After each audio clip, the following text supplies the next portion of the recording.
논문 심사는 대학원생들이 마지막 관문을 통과하기 위해 반드시 거쳐야 하는 과정이에요. 그만큼 긴장도 되고 부담도 크지만 철저한 준비와 전략만 있다면 좋은 결과로 이어질 수 있어요. 심사는 단순히 논문 내용을 검토하는 것뿐만 아니라 연구의 논리성, 독창성, 실용성 등을 종합적으로 평가하는 자리예요. 이 과정을 통해 연구자는 본인의 아이디어를 얼마나 잘 설명하고 방어할 수 있는지를 보여줘야 해요. 논문 심사는 연구자가 석사 또는 박사학위 논문을 제출한 이후 심사위원들 앞에서 연구를 발표하고 질문에 답변하는 공식적인 절차예요. 일반적으로 해당 분야 전문가 35인으로 구성된 심사위원단이 참석해요.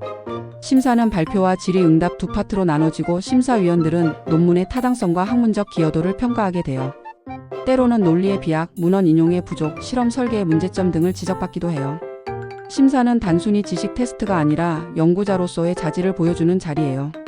내 논문이 어떤 점에서 가치가 있고 기존 연구와 어떻게 차별화되는지를 명확히 설명하는 게 핵심이에요. 논문 심사에 앞서 가장 중요한 건 연습이에요.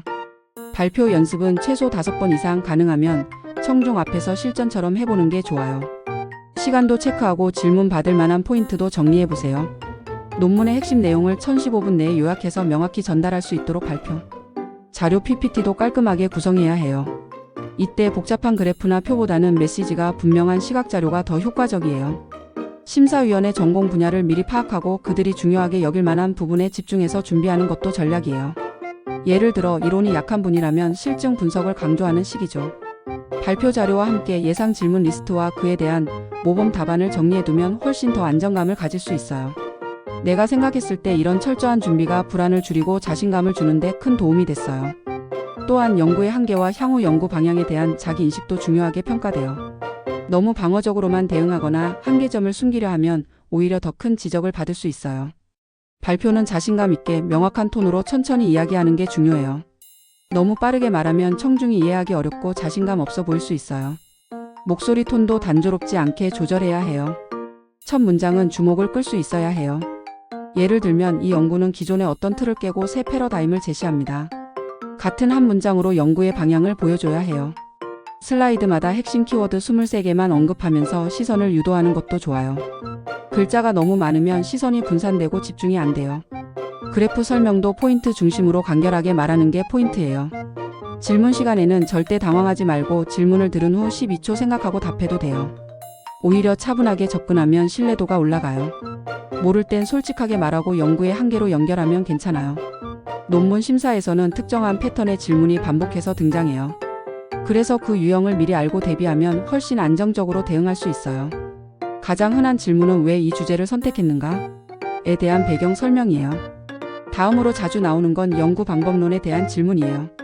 왜 A 방식을 사용했는가? B 방식과 비교해. 장점이 뭐냐? 등 방법론을 깊이 이해하고 설명할 수 있어야 해요.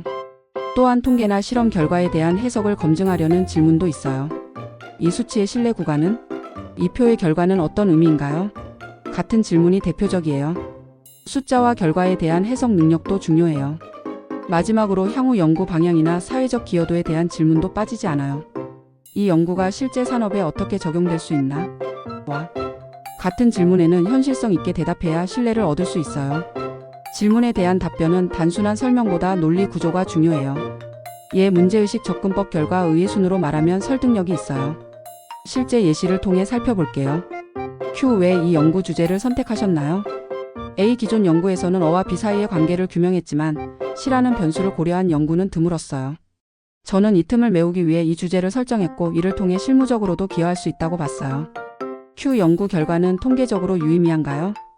A. 내 회귀 분석 결과 모든 독립 변수의 유효 확률이 0.05 이하로 나타났고 R 값도 0.82로 높은 설명력을 보여줬어요. Q. 이 연구의 한계는 무엇인가요? A. 샘플의 지역적 편중과 변수 설정의 한계가 존재해요. 하지만 이를 보완하기 위해 보조자료와 문헌을 병행해 검토했고 향후 전국 단위 조사를 통해 일반화 가능성을 높일 계획이에요. 논문 심사에서는 좋은 내용만큼 태도도 중요해요.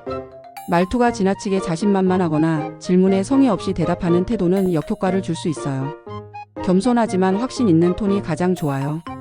또한 모르겠습니다를 남발하면 준비가 부족하다고 판단되기 쉬워요. 최소한 유사 연구를 언급하거나 한계로 전환해 답하는 센스가 필요해요. 슬라이드 읽기만 하는 것도 절대 금물이에요. 슬라이드는 보조도구일 뿐 발표자는 슬라이드보다 앞서 있어야 해요. 본인의 언어로 자연스럽게 설명하는 연습이 필요해요. 질문을 막는 듯한 방어적 태도도 피해야 해요. 심사위원들은 적이 아니라 내 연구를 더 좋은 방향으로 이끌어줄 조언자라는 생각을 가지고 접근하는 게 좋아요.